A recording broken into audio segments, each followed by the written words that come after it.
So this is part 2 really of the shir that we started last week, but it's going to stand on its own. Last week we talked about, again, Tish, which falls out on Shabbos.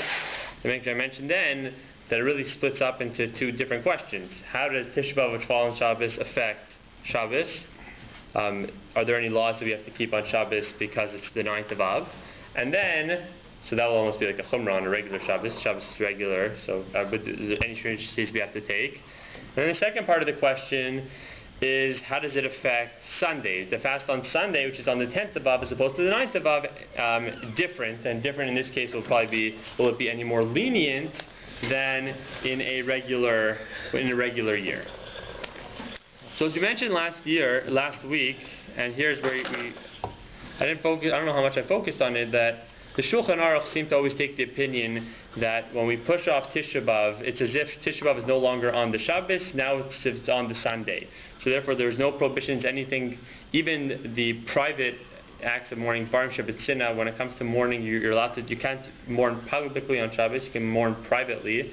So he says that none of that applies because it's not Tish B'Av. He says he has no issue in terms of when is Shavuot Shechal Bo. According to the Shulchan Aruch, he quotes 2 opinions, but the first opinion he quotes, there is no Shavuot Shechal Bo because Tish B'Av is on Sunday, so the previous week isn't the week which Tish B'Av falls out, and the next week Tish B'Av is over, so there isn't really Shavuot Shechal Bo, etc. And we noted how more of the Ashkenazi, the Magen Avraham, and the Ramah seem to always be stringent, and whatever we could do on Tish B'Av, even though we're pushing off to Sunday, we're still going to maintain whatever we can do on the 9th of Av. We're still going to do, like Barim Shabbat, for example. Do most Moroccans still hold by the week as opposed to the 9 days? I don't know. I didn't ask any. I understand that most of them still, like, they want to meet during the 9 days. So I think some of them are mocking. The truth is, even though I think for Sephardim there isn't really a concept. We have a concept of 9 days. They don't really have a concept of 9 days. Well, I think some of them are. They do. Well, they do. I think what I've heard from many of them do is actually they do hold the 9 days, but for them it's 8 days because for them Rosh Chodesh is regular. Yeah. And for us, already at Rosh Chodesh, we don't. Okay, we don't eat meat. But Shulchan Aruch doesn't mention it. Shulchan Aruch only mentions Shavuot Shechal Bo, so I don't even know where that custom comes from for the Sephardim. Let's say we don't eat meat if we're saying Shiva, right? Well, we do actually. Yeah, so why is it there's a stringency? Or let's say chicken even. Forget meat. What about chicken, which is... Yeah, that's a good question. I mean... First of all, there actually is a point of mourning when you don't eat meat, and that's when you're an onain, before you bury. Yeah. So at that point you don't eat meat, and you don't drink wine. So I think it's adopting from that area to extrapolate to here. It's true during Shiva. Yes.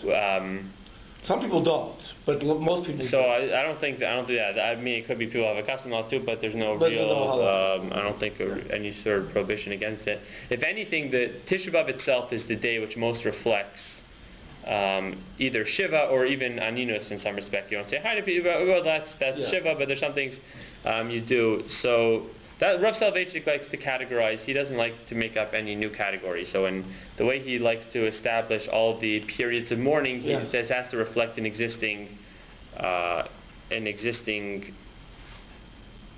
it can't be made up, right? It has to follow an existing pattern, let's say. So what's the pattern that it follows? So he wants to model, for example, the laws of the 3 weeks after the laws of somebody mourns for their parents. So the laws of the 3 weeks is more like the 12 months for the, the laws apply to the 12 months for the parent. And the 9 days reflects Shloshim. And Tish B'Av itself, so he likes to put everything into existing categories. So the question again is, how is it going to affect our fast on Sunday? Will it be any different than a regular Tish B'Av? So in source number 1 on the source sheet, I just brought just the obvious source. So I'd say, if ever one of these 4 fasts, the 4 fasts we're talking about again are Tzom Gedalia, Asar B'Teves, Shiva Asar B'Tammuz, and Tish B'Av. Any of them ever fall out on Shabbos, we push them off to Sunday. The Gemara says we never like to make things which are Puranos, which are described tragedy, so we don't like to make those things earlier. We always push them off. I don't think Asar B'Teves ever falls. So Asar B'Teves can never, in our calendar, can never fall out on Shabbos, but is the only one that can never fall out on Friday. Yeah. So you both fast out on Friday. The other 3 very often fall out on Shabbos. Maybe you have a 3-day Rosh Hashanah, so Tzom Gedalia is on Shabbos, push off to Sunday. This year, Shiva Asar B'Tammuz and Tish B'Av, we push off to Sunday as well. The only exception for a fast day we make earlier is Tainis Esther, but that doesn't have the same status. That's in terms of the fast days that we have. You have Tisha B'Av, well, I'm not even including Yom Kippur. You have Tisha B'Av, which is most strict. The other three, and then below that is you have Tainis Esther, and you're making it earlier because it's not so much a Puranos, it's bringing in Purim, etc. So that for that reason we make that earlier as opposed to later. Okay. So what is their source? What is the source to describe any leniencies or how the fast might be different? So the source comes from source number 2. And there's a Gemara in Tanis. And the Gemara writes as follows. The context of the Gemara is not what we're dealing with, but I'll just explain what's going on. It's talking about what has the status of a fast day. Let's say you decide to fast half a day. Is that considered a fast day? So the Gemara makes the point right in the beginning of the source number 2, that any fast day which doesn't go, right, isn't complete, it doesn't go until sunset, does not have the status of a tainus, does not have the status of a fast day. So Meisvei. So the Gemara asks the question, Anshe Mishmar mis'ani below mashlimin. The Anshe Mishmar, the groups of the Kohanim, used to work in the Beit Midrash every week. They'd each group, family, the 24 families, each Mishmar would come about twice a year during the week, and then they'd come for the Chagim as well. So the Anshe Mishmar, when they were working in the Beit Midrash, they would fast, but they wouldn't complete their fast. They wouldn't fast all day. They would fast maybe in the morning till the afternoon, and then they would break it.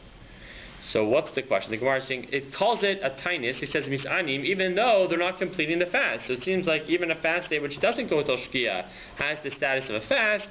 So the Gemara answers, no, hasam l'tza'urei nafshe be'almahu. No, they're only painting themselves. What does that mean? So if you look in source number 3, the first line I brought Rashi, what does the Tza'urei Nafshaihu mean? It's not that they're actually fasting. They just, because they're representing the Jewish people and they're working on their behalf, they want to do something to feel the pain of the Jewish people. It doesn't have the status of a fast day. Loli spalt filas anenu, meaning they wouldn't have an anenu, not to give any sort of obligation to fast. And if he really wants to eat, he should eat. Okay. That's not so relevant to our discussion. But this is Tashma. So they bring another proof, another example to try to refute this idea that even if the fast doesn't go till Shkia, it's considered a fast. Dama Rabbi Eliezer ben Tzadok. Ani mibnei banav shel Sinav ben Binyamin. I descend from the family of Sinav ben Binyamin. Upam achas, what happened? Chal Tisha B'Av lios b'Shabbos. Tisha B'Av fell on a Shabbos. V'zachinuhu le'achar Shabbos. So what did they do? They don't fast on Shabbos. They pushed it off. The fast is now on Sunday. V'his aninu bo. We fasted on that day, but again, v'lo hishlamnuhu. But we didn't actually complete the fast. Why? Mipnei sheyom tov shelanuhu. Because it was our holiday. So again, just in terms of the context of the Gemara, it mentions that it's a tainus, but again, it says they didn't complete it. So the Gemara answers again, no, hasam nami l'tzorei nafshai ba'almahu. They didn't actually have to fast. They only fasted to feel the pain to be with the Jewish people. Everyone else was fasting. So what is this Yom Tov Shalanu? What is this time of what? This family has a personal holiday that they wouldn't be obligated to fast. So in source number 3, I'm not even going to read it inside, but Rashi explains what's going on based on the Gemara later on in Tanis, is that there were certain families who used to bring trees. They used to bring eitzim to the Beis HaMikdash that would be put on the Mizbeach, and they would use that to light the fire in order to burn everything on the Mizbeach. And every time a different family, there were different specific dates or range of dates when these families would bring up these trees, and it was a celebration for them. It was their Yom Tov. That was the Yom Tov Shalanuhu. So the day that Sinav ben Binyamin would bring up their trees was the 10th of Av. So the 10th of Av was their Yom Tov Shalanu. It was their personal or their family holiday. And what is the Gemara telling us? The Gemara is telling us that the family holiday that they had on the 10th of Av overrides the fast day. So they would begin to fast, and they would fast part of the day, but they would not complete the fast.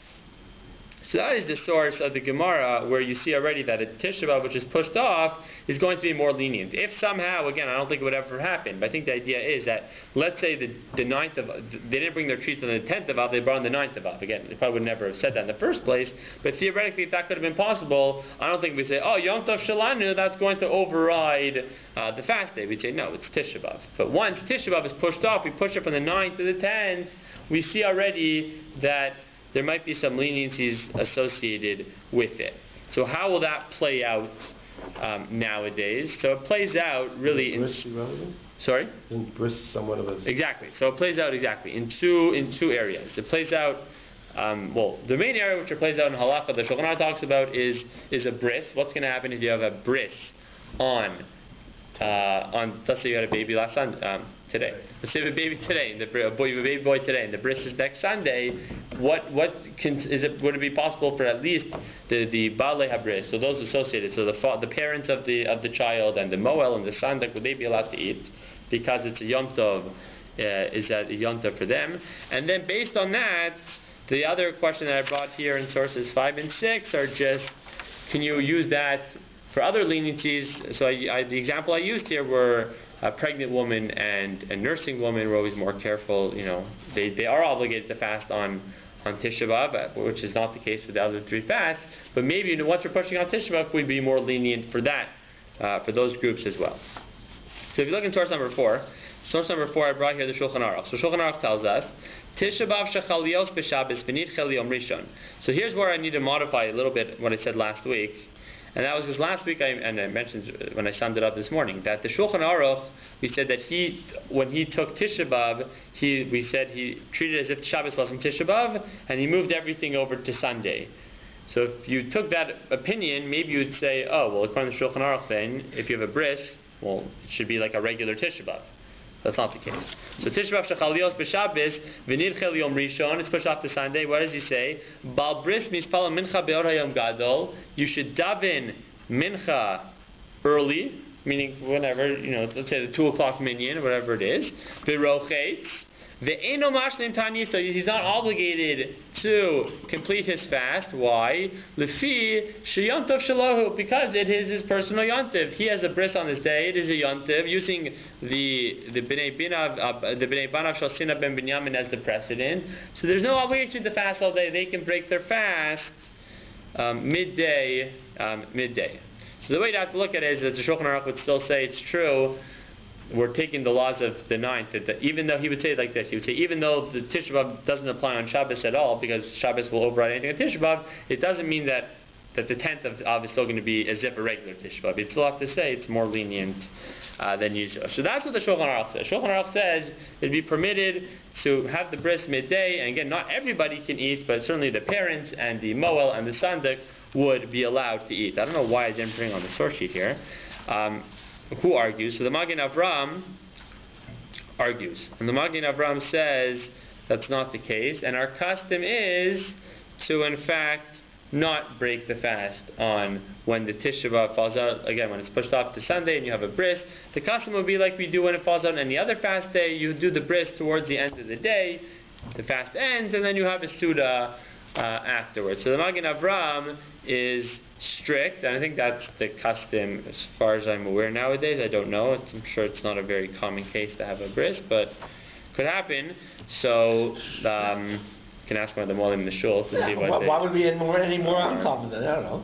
No, because this case, it has to be Tisha B'Av, which falls out on, how often does that happen? Well, it falls on Sunday, lots. No, when it's pushed off, okay, every 5, 6, 7, I don't even know, however many years. So. Well, it's going to be this year, it's going to be next year too. For sure. Is it? Yeah. But is next year pushed off? Sometimes you can also next year pushed off too. Oh, okay, fine. So yeah, it happens, but. So I don't know what the Custom Shulchan Aruch says to be lenient. Magen Avraham and other Achronim said to be strict as well. My feeling is that we are strict, but maybe again could be a Sephardi Ashkenazi distinction as well. But I mean the leniencies are so particular, and like you said, it's for just a few people. Yeah, no, correct. It's not like anybody who's at the bris is now part of the system. Right. Again, and never mind that,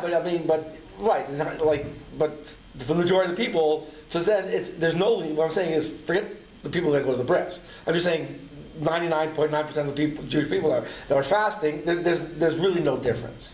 Yes, I agree. Yes, and I'm trying to think now with the mother. Well, I mean, theoretically, a woman by the 8th day, I guess after giving birth, she, certainly in the first few days after, she would have no obligation to fast. It could be by the 8th day. 3 days. 3 days or 7 days. I think by the 8th day, theoretically, she'd have to fast. But again, that depends on the woman, so it could be either way she's going to be. You mean on a regular? Yeah, you're right. Meaning, if she's a menekas, and even if she isn't, again, you have to evaluate. You're always more careful for a woman like that. Two daughters gave birth a week apart, and one was within the first 3 days of Tish of Yom Kippur. Tish B'Av. She had to fast, the other one didn't. Oh, okay, there you go. So depending on the. So let's go. Source number 5 and 6 are similar. I'll read through parts of both of them, hopefully. And the question is again, is it possible to extend this leniency? So we see this precedent of Yom Tov Shalanu, having a holiday. So we said that applied to those bringing the 18th to the Beit Midrash. Doesn't apply nowadays. Maybe will soon enough, but. Using that to apply to a bris. So what happens if the bris falls out? So let's see if we take it any further. So I brought from here the Shu Yichabedas, that which is Rav Ovadia Yosef. So again, the question that he asked, source number 5, Kishachal Tishbav B'Shabbos, B'Hatanis Nidche Lachar Shabbos, Hayim Yesh Makom Lahakel L'Mu'baros U'Menikos L'Bal Yisanu. Maybe a pregnant woman and nursing woman don't have to fast. Again, I mentioned Shulchan Aruch says explicitly that they do have to fast on a regular Tish B'Av. Now when pushing off Tish B'Av, do they maybe don't have to fast? So he writes as follows. He says, Ulam nireh lehochiach. Again, I'm taking snippets from the Tshuva. Shekol zeh davka b'Tish B'Av shechal bizmano. All this only applies, in terms of the stringencies, when Tish B'Av falls out on the 9th of Av. Aval kshu dafoi. Yesh liftor sameubaros u'meinikos milisanos. They are exempt from fasting. Why? Ki hinei b'Shulchan Aruch nifsak shebale bris shehem hamoel hasandak ve'avi haben. He doesn't include the mother here, but he says that the Shulchan Aruch writes that the bale bris kishachal bris mila b'Tish B'Av dafoy, when it falls out on Tish B'Av, which is pushed off, mispale mincha gedola bod hayam gadol, that they daven mincha when it's still daytime, ve'ochlim v'shosim, and they eat and they drink levish yom tov shelahem hu. Okay, and what's the source for this? There's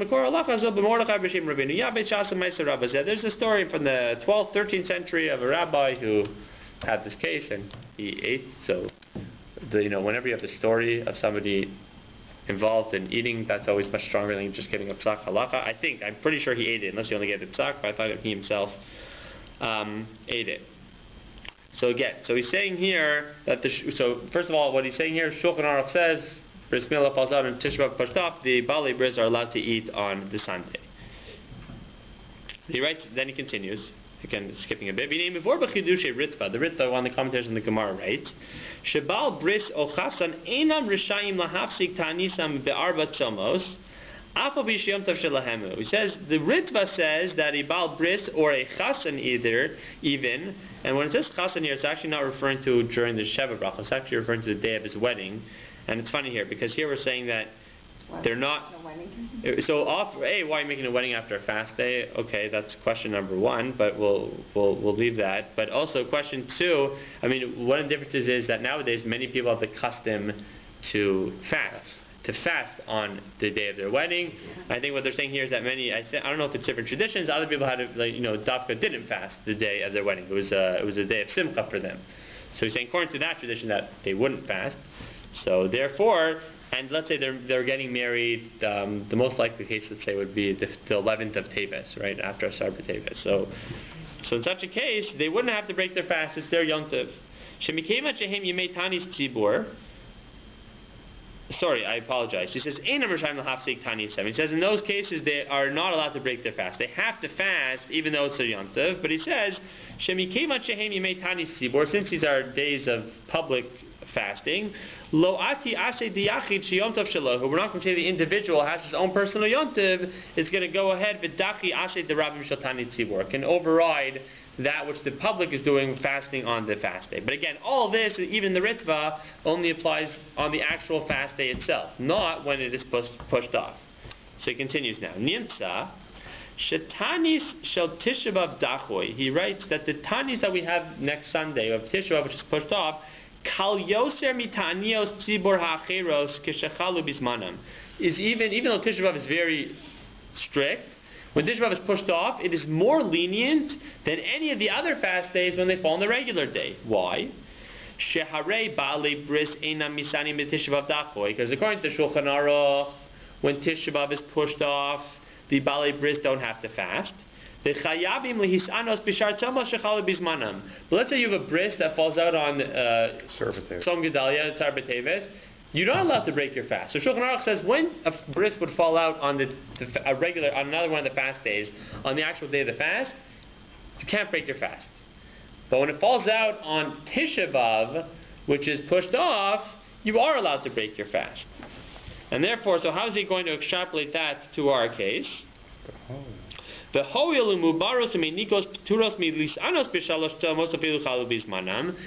pregnant ladies and nursing women are exempt from fasting on Tzom Gedalia, even when it falls on its regular day, so certainly they should be exempt from fasting on Tisha B'av Dafoi. So again, he's looking at bris milah as the precedent. So what is the halach when it comes to a bris? That when Tisha B'av is pushed off, they can break their fast. If it falls on one of the other holidays, on the other fast days, on its regular day, it falls on Asar B'Teves, you can't break your fast.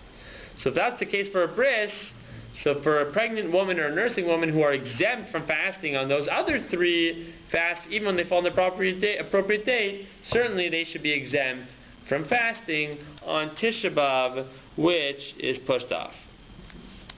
I just want to skip a little. He continues a bit.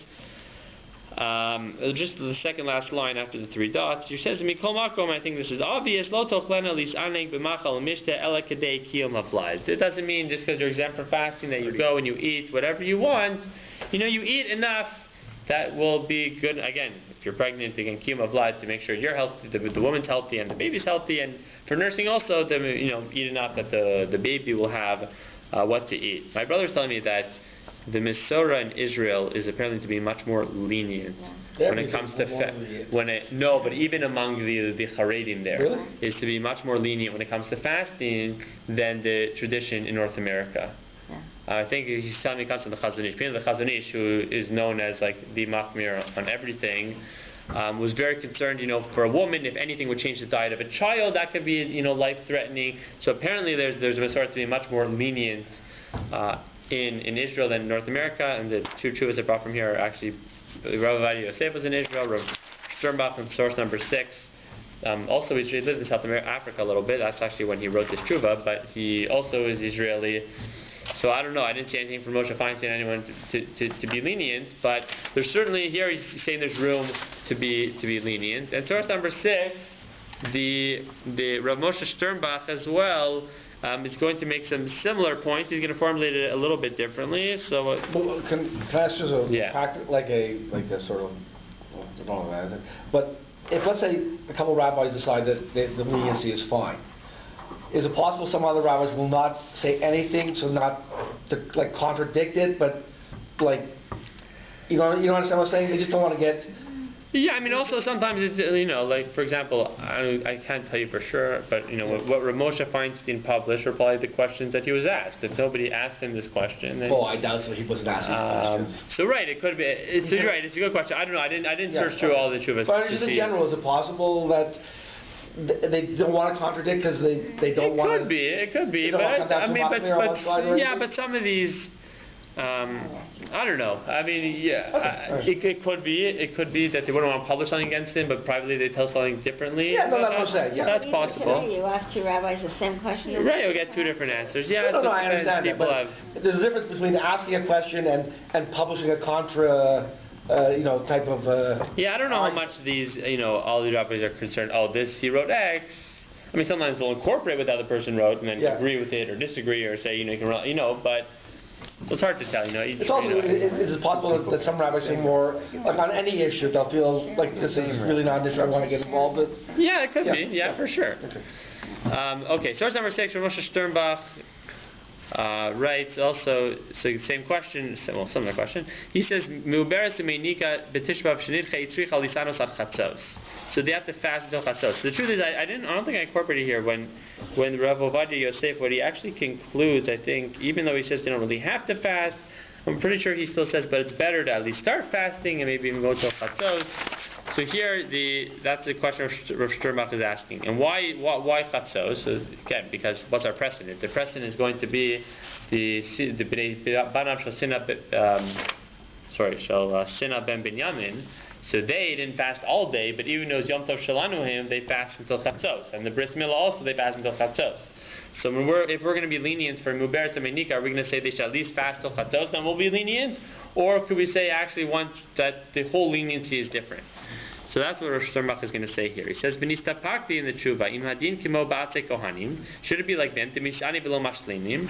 V'hainu sheishanu al chatzos dafka. You should fast until midday, which is more than midday because it's the whole night and then midday. So that's you're still fasting probably 17 hours that way. Shebelav hachi gam tani shaos lo nikra. Because if you don't fast on midday, we say it has no status of a fast day. V'gam kana muberes menika ptura aval misane shaos. Or maybe we say she ptura legamra. Maybe we say she should fast nothing. She has no obligation to fast. And if you have no obligation to fast, it's not always so virtuous then to go ahead and fast. If you're exempt from it for a health reason, so there's good reason probably for you to be eating. So it begins, he says, dayo lavo min hadin lios kanidon. So the principle of dayo lavo min hadin is this idea that if you're going to learn one thing from something else, so this is used in a kal vachomer. A kal vachomer is, let's say, Reuben and Shimon. Reuben is stronger than Shimon. So if Reuben can lift 100 pounds, so certainly Shimon can lift 100 pounds. So what dayo would mean is that, use the same principle. Let's say Reuben is twice as strong as Shimon. So therefore, Reuben is twice as strong as Shimon. So you can't say, well, if Shimon can lift 100 pounds, then Reuben can lift 200 pounds. You can never go beyond what's with Shimon. If you're traveling from Shimon, you can say, well, if Shimon can lift 100, then Reuben can also lift 100. You can't use Shimon and then say, well, Reuben's stronger, so he should be even more than that. So therefore, that principle, I know it's different than we're talking about here, but the idea is if you're learning out from the bris and you're learning out from the atzei, the 18 which were brought, so if our leniency is being extrapolated from there, so maybe take the same way that goes to chatzos, this too will also have to go to chatzos. But then he says, actually, no, the truth is it's different. When it comes to a pregnant lady, there actually is no obligation to fast when it is pushed off. The same way there is no obligation to fast in the other three fasts, even they follow on their appropriate date. Again, same point as Rav Ovadia, that they're more strict than Tisha, which is pushed off. He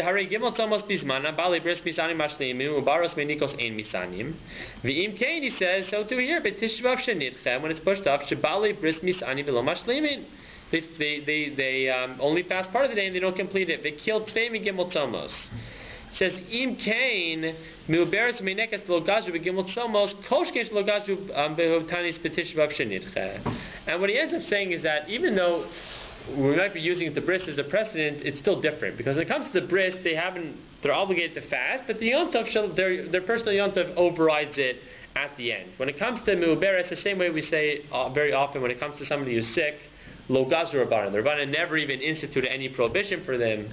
The same thing applies here, that when it comes to a Mu'beres, when it comes to a Meinika, comes to a nursing, a pregnant lady, so the Gzeira never even applies. There is no obligation for them to fast when Tisha B'Av is pushed off. But even so, he gives that, he still says, if you go to the next paragraph, where it starts with the Ayin Od, Rosh Sternbach also has a book called Moadim Uzmanim, which deals with the Jewish holidays, a set of responses there as well. It says, V'ayin od b'dvarim b'moadim uzmanim, shehirchavnu levar advarim. I've gone into more detail. Mikol makom misaknu, even though I said they should really be exempt from fasting, shenachon mishum litzar atzmo im hatzibur, it's still appropriate for her to feel the pain with the tzibur.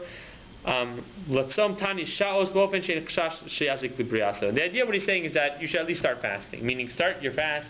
Doesn't mean that she's free ticket to not doesn't mean the second the fast starts she should eat. She should eat enough before that she shouldn't have to break her fast right away, and then go as long as it's not damaging to herself or damaging to the baby. And at that point, obviously, no question she can go ahead and eat and drink. But then at the last paragraph, which I found interesting, he says, all this applies to somebody's pain. If you're pregnant, but you can fast, okay, so then there's no leniency.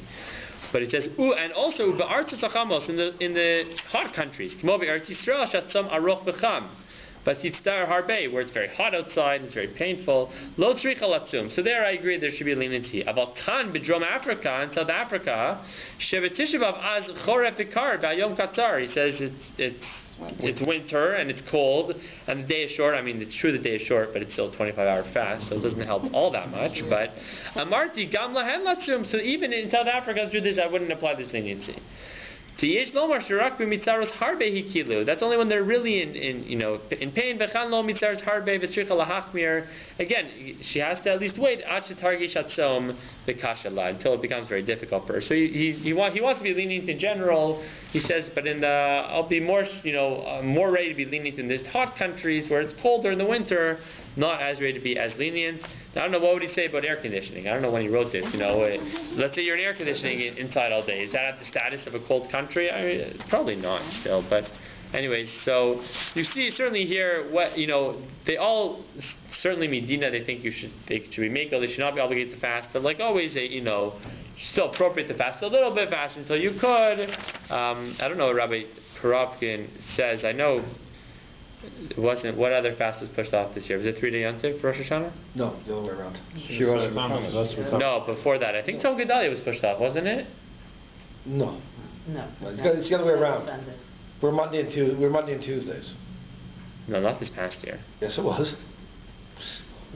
No, this next year is Monday, Tuesday. This next year coming up is Monday, Tuesday. What was last year? I think it was a 3-day. It was a 3-day. So that means Tzom Gedalia was pushed off. I remember Rabbi Crawford getting up. Monday, Tuesday this year. Okay. I remember him getting up and making, because Tzom Gedalia is pushed off. It was in general thing. Like if you don't feel well even a little bit, you can go ahead. I remember him making it very lenient. I think it was one of the fast days that was pushed off.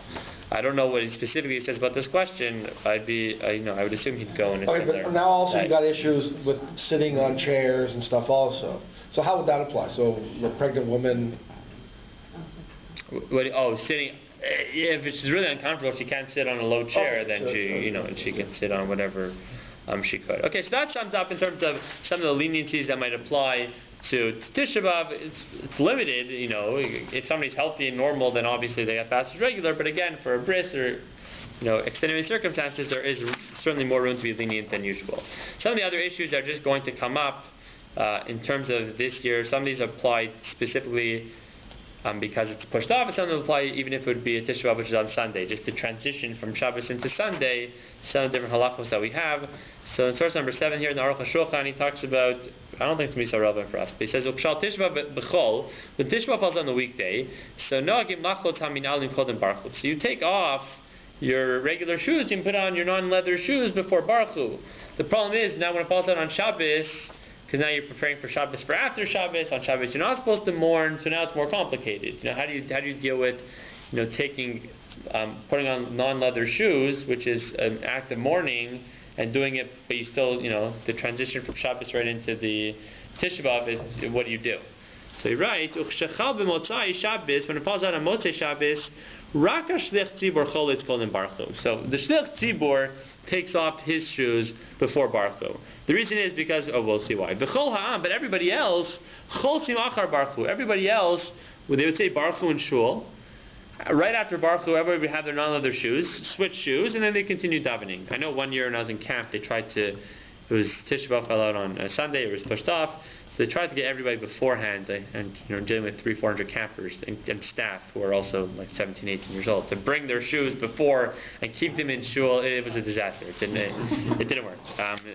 It didn't really work so well. I can't imagine it worked any better here, the truth be told. So he says, what you should do is, then everybody else will take after barchu. Make sure not to touch your shoes with your hands, because then you have to go wash your hands and daven again. Why does Shech Tzibur take off before Baruch? Because it's too complicated for him in the middle of his davening. We don't want the Shech Tzibur to mess up. Somebody else, if somebody else get confused for a second, not a big deal. The truth be told, this wouldn't apply, I don't think this year, because I think what's going to happen in most of every shul is that if daven mincha early, everyone's going to go home, and everyone's only going to come back after Tish B'Av. So probably what would happen is everyone's going to after Shabbos. Thank you.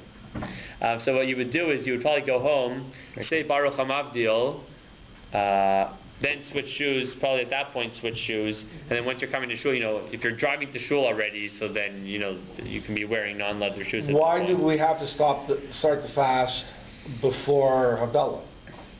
What do you mean? We don't like 20 minutes before. No, we do. What do you mean before Havdalah? Before Havdalah. No. We start the fast at Shkia. Okay. We start the fast. That's the separate goal. Why? Because that's a good question. You're not allowed to fast on Shabbos. But the idea is, you're not fasting on Shabbos. You've been eating all day. You're just stopping to eat a little bit before the end of Shabbos. Well, you do. And forever, and for Tish B'Av always. No, because it is a sort of much like you're conscious that it's. So it's true, and what you've said is it's discussions in the Gemara. They bring it up. They say, well, maybe you should be able to. You can't fast on Shabbos. I think the idea is, you can't fast on Shabbos. It's true, but this isn't fasting on Shabbos. It's just stopping to eat a little bit before. I'll tell you another. For example, some people are machmir when let's say Rosh Chodesh falls out on Sunday. So then it becomes complicated in terms of benching. Right. Because you start your meal on Shabbos, you often are benching after Shabbos. So what do? Do you only say Ritzei? You say Ritzei, and you want to say Ritzei, that's when your meal started. But then you want to say, but you're benching now, it's Rosh Chodesh already, so you can't say Yalla B'Yavo. Some people say you should dafka then have a kazai separate afterwards, so then you can say both Ritzei and Yalla B'Yavo, but then it looks funny because Ritzei is on Shabbos and Rosh Chodesh only on Sunday. So some people have the custom to stop just eating before Shkia, and some people have the custom to bench at Shkia on that day, not to eat in that time period, just to avoid that problem. So nobody's going to say that's fasting on Shabbos. So I think and certainly for Tish B'Av, which we always start things earlier, we always, when it comes to a day, we always start at Shkia, so we're going to say the same for Tish B'Av. But again, that's only going to be the eating. We're not going to see it take off your leather shoes at that point. This is only a eating and drinking type of lacha. So 7 is, again, I don't think it's going to be so relevant because that's just not, practically, nobody's going to be in shul at that point. Source number 8 is what do you do about Havdalah?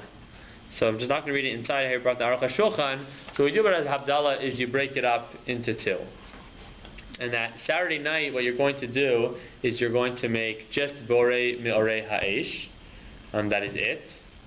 And Sunday night, at the end of the fast, or if somebody has to break their fast and do it earlier, you have to. Then you make Havdalah. But that Havdalah is just, it's like a after Yom Tov Havdalah. You make a Gafen, and then you make Baruch Hamavdil. You don't make Besamim because that only applies really after Shabbos. You don't do it then. It's not appropriate for Tish B'Av, so you're not going to do it Sunday night either. So again, Borei Me'orei Ha'esh you do.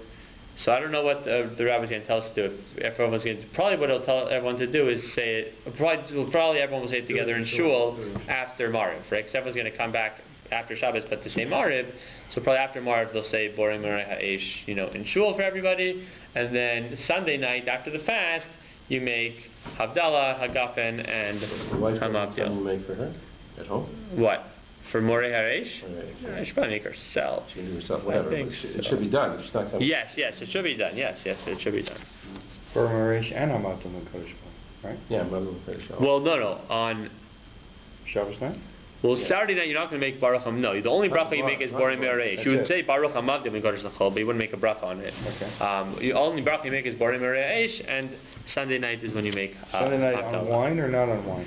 Because you can't have wine that night. So that's a good question. I know in the set of when Rabbi Kropkin said he sent a link in his email this week or last week to the laws of the 9 days, and in there I forget which rabbi it was, said that, like for example last night you can make on Grape juice. He said wine also, no? Did it say grape juice or wine? I think it said both. Okay. The question is, on after a fast day, so that's actually what we're going to see in the next source, there's a special also halacha that you still shouldn't have wine and drink. So I don't know what he would say. Could be grape juice, you would always be lenient, and the only issue is wine, because the whole idea is being, simcha. That's a good question. I don't know. Yeah, that could also work. So source number 9 here, just to sum up the last issue. So in a normal year, the Shulchan Aruch writes, the Tish B'Av was actually burned at the end of the 9th, and it burned throughout the 10th. So the Shulchan Aruch says it's actually appropriate the whole 10th but not to fast, but to some people, the Gemara talks about fasting for 2 days. We don't fast 2 days, but don't eat meat and don't drink wine. It's still not a regular day. You shouldn't be so happy. Rabbi Koropkin during the week said that you can do everything after Tish B'Av. So the Ramah writes. Laundry. So why is this week different? So in this year is different because we're fasting on 10th of Av. So when the fast is over, it becomes the 11th of Av. So he says, in general, the Ashkenazim, generally in a regular year, they keep the laws of the 9 days until midday of the 10th, and then it's done.